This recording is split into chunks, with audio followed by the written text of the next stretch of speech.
You can be seated. And I'm actually going to start us. I think I'll start down here.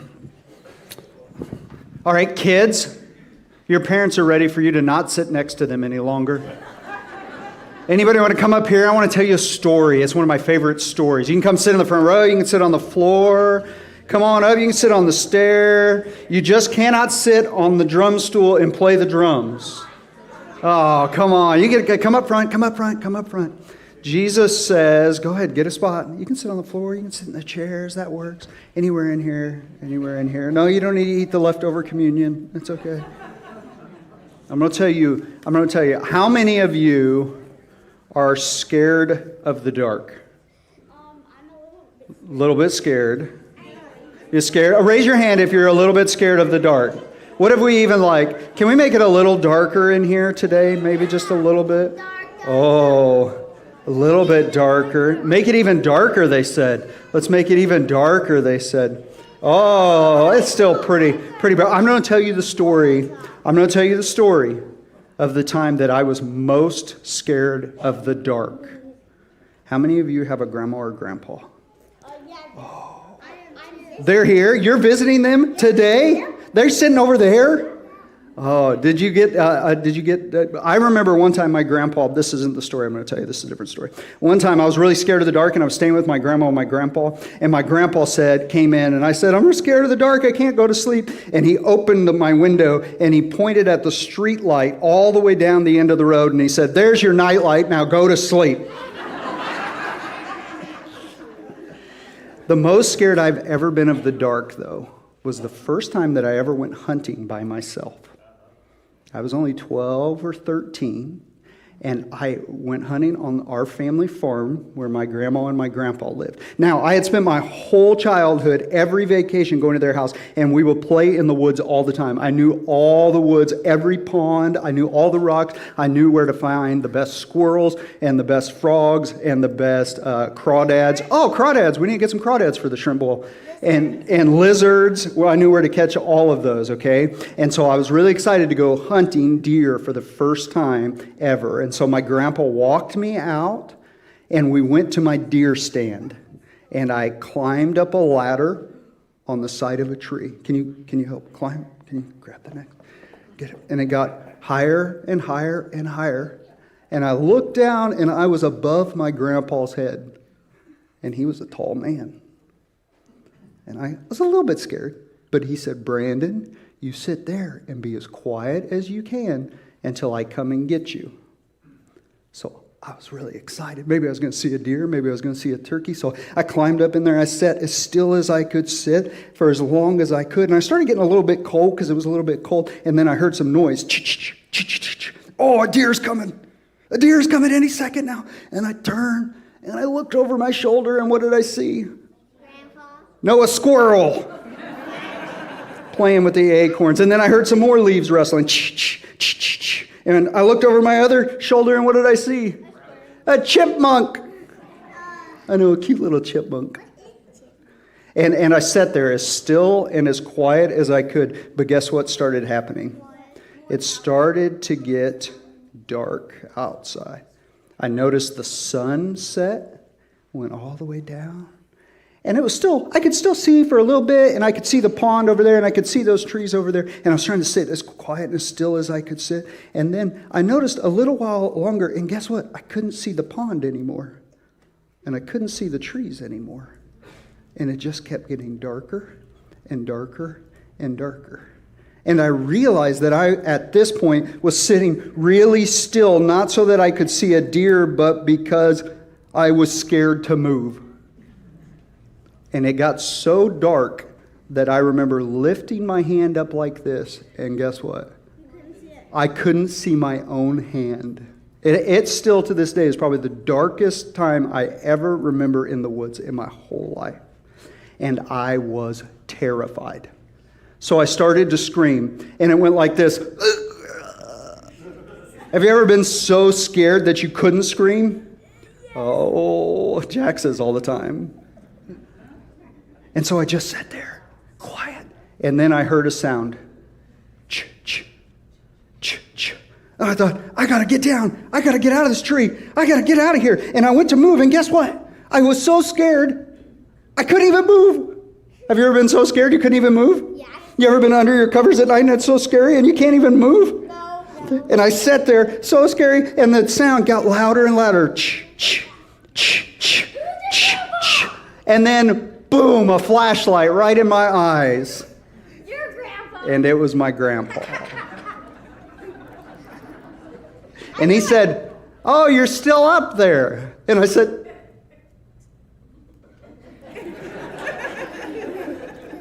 and he said, Brandon, are you okay? Actually, he called me son. Son, are you okay? And I said, he said, why don't you come and get down out of there? And I remember him taking 2 steps up my ladder and then reaching up and tapping my foot. And when he tapped my foot, all of a sudden, I was okay. And I crawled down the ladder, and I didn't have any flashlight on my own, and it was so dark. And I remember sitting in the dark, I was super scared, but as soon as I was what? With my grandpa and his flashlight, I wasn't scared anymore. Because I knew my grandpa knew how to get me back home to blackberry cobbler and fried chicken. Wait, did you have a gun so you could shoot the... Oh yeah, so I had a gun so I could shoot the deer too. That's right. Okay, now I want you to think about that. Brandy, do you have my light? All right, so I want you to imagine for a second you're out in the woods and it's super dark and you're trying to get yourself out. Okay, and somebody handed you this. Now you're going to see these later. One of the crafts after church today, they each get one of these, right? Yeah, you're going to each get one of these, and I'm going to show you how it works and what it's for. But if I handed you this light, I don't know, this is a risk. Let's do Zoe. All right, stand up, Zoe. Here we go. If it was so dark in here and you had to lead yourself out of the woods, do you think you could do it with that light? Maybe. But it'd be kind of hard, wouldn't it? Because, I mean, it's bright enough that you can kind of see your face in it or you see your arm in it, but, like, it's not bright enough that you can find your way out. You need what? You need a bigger flashlight. What a coincidence. Guess what I happen to have? Oh, yeah, the lights. Bwong! All right, now, this is the kind of light that could get you out of the woods. Can you do it without shining anybody's face? All right. All right. Shine it over there.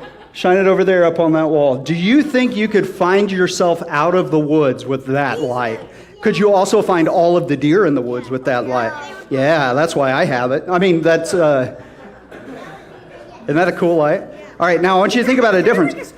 Yeah, so I want you to think about the difference. These are both lights, right? But one light it's kind of bright, and then one light is super, super bright. So if you were trapped in the woods, which light would you want?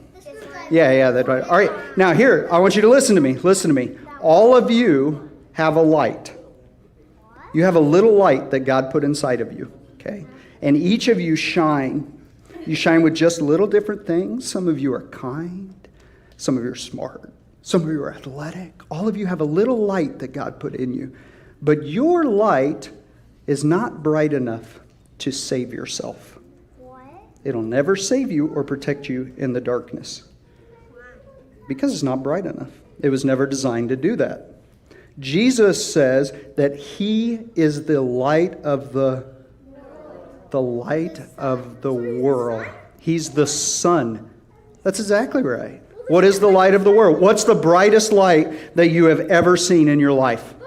The sun. Jesus stands up and he says, I am the light of the world. So who do you trust when times are dark and scary and you're afraid? Do you trust yourself? Your own way? March in your own direction? Yes. No. You trust who? That's right. You trust Jesus and his light. All right? All right, I want you to each...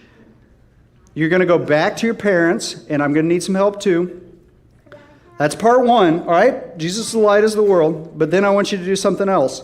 I want each of you to take back to whoever you came with today one of these sheets of tissue paper. And I want you to take a minute. You can bring the lights back up for us just a little bit.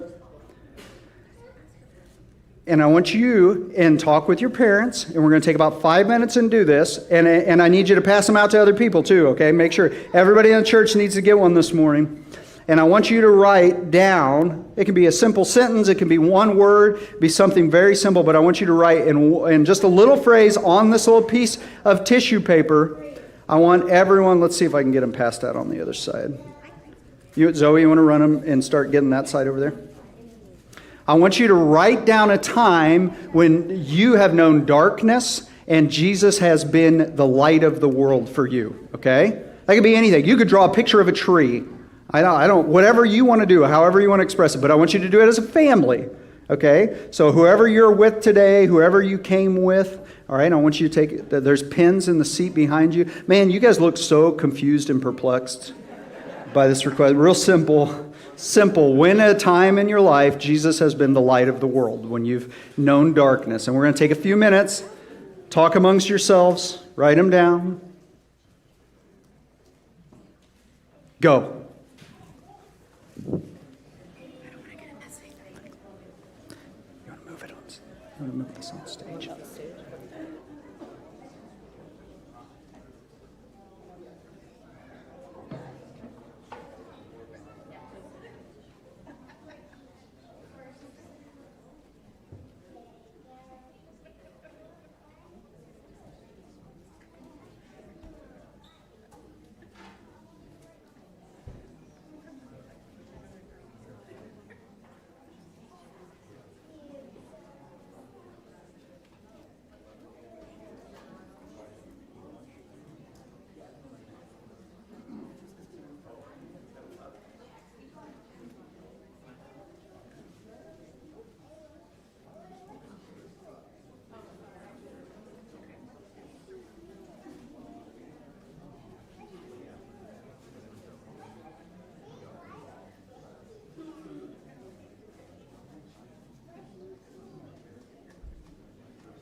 As you finish up writing, you can either send a delegate from your family to bring them up, or I will have these kids, crazy kids, running around, and they will help you again. And as we do this, Brandy is actually going to put these. Each of the kids is going to make one of these today that wants to stay around. Don't worry, a smaller version, a little, but this is some kind of glue. And look at this. It goes on here. Mod Podge. Wow. Somebody knew what it was called. All right, and then we're going to, oh, great. Hey, Jackson, Maddie, will you come? And Zoe, come and help grab them from other people that might want to send. All right, and we want you to put your tags, and we're going to put them all up on this vase. Oh, yeah. There you go.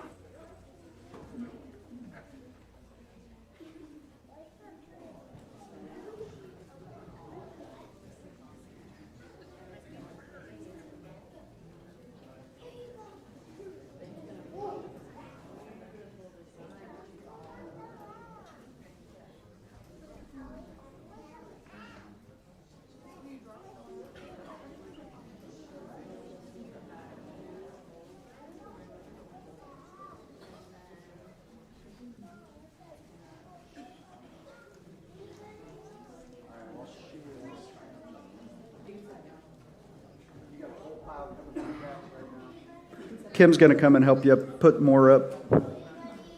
There you go. Perfect.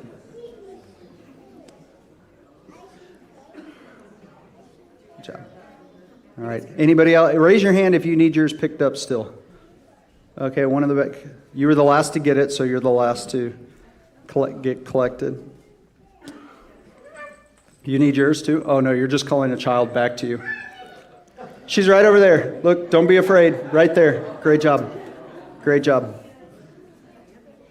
I was meditating this week on Jesus as the light of the world. Reading all the commentaries and all the things. I thought it was interesting that I read through all these commentaries on 10, 15 commentaries on it. The last one I got to is my favorite one right now, David Ford's commentary I've quoted from a few times. But it was interesting to me that he said, he kind of like reaches this conclusion on this light of the world text of what Jesus is talking about. And the conclusion he reached, I thought was really interesting, was exactly the first thing that the kids said. Because all these commentators talk about Jesus is at the Festival of Tabernacles, and there's all this light, these different things, these lanterns that are being lit, and all these things going on. And so, like, Jesus is taking on all of those themes upon himself. And I think all of that's true. But he pointed out that when Jesus stands up among everyone and declares he's the light of the world, we live in a world where we click a switch and what happens? Light comes on. We forget how accessible light is to us. But in the ancient world, light, the light of the world, was the sun. And all of life centered around the sun coming up every morning. And think about the audacity of Jesus' claim. I am the light of the world. Now, John, in the picture of Revelation, someday will talk about that there will be a time where there's no more sun. No need for it. God himself will be the light of every day. What do you get? What do you get from light? I sat in the woods last week as the sun was coming up. And I love this time of the year in Missouri. Oh man, right? Because there is just color everywhere. We're getting a little bit on the tail end of it, but now the trees have all like leaved out, but they're still young leaves. Are you with me? And so if you watch, what is the sun? It like, every one of them, every oak and elm and maple, they all have just a little different hue when the light goes through those leaves. And it hit me, I can see nothing that is beautiful without light.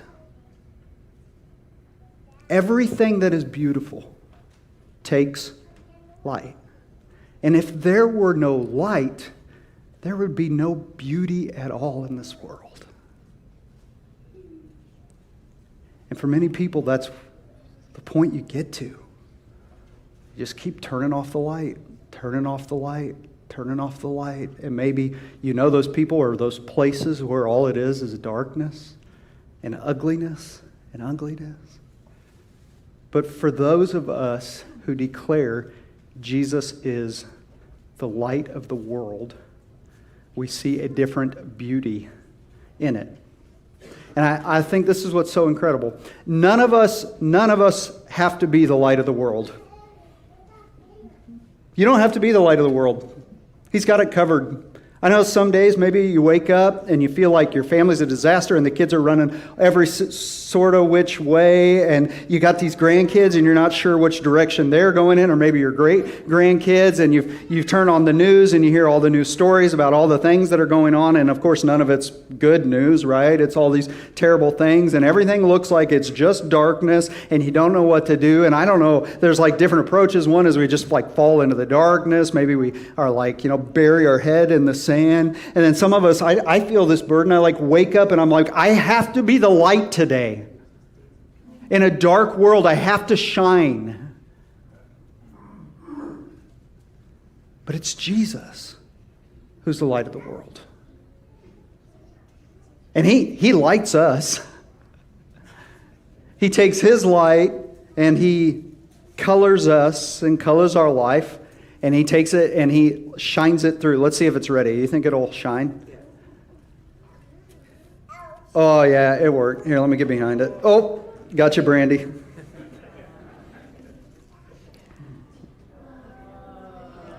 I know, right? That's so going to my office with a little lamp inside of it. Lights off. It's all right. Lights on. Where's my lightsaber noise? Wow.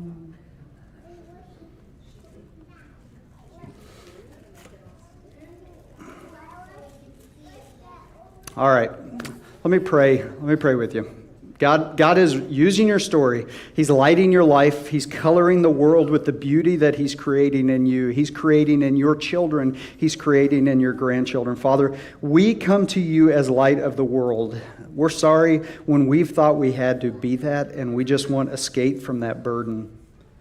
But Father, also, we don't want the darkness and the ugliness of this world to overtake it.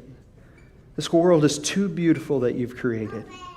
And we want you to shine, and we know that you need us